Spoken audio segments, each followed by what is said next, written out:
గీతాసారము శ్లోకము 62.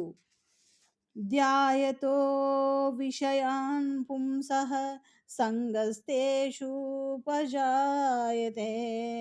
సంగాత్ సంజాయతే కామః కామాత్ క్రోధో అభిజాయతే. ఇంద్రియార్థములను గూర్చి ధ్యానించినప్పుడు వాని ఎడ మానవునికి ఆసక్తి కలుగును. అట్టి ఆసక్తి నుండి కామము జనించును, కామము నుండి క్రోధము ఉద్భవించును. కృష్ణ చైతన్యము లేనివాడు ఇంద్రియార్థములను గూర్చి చింతించినప్పుడు భౌతిక వాంఛలచే ప్రభావితుడగును.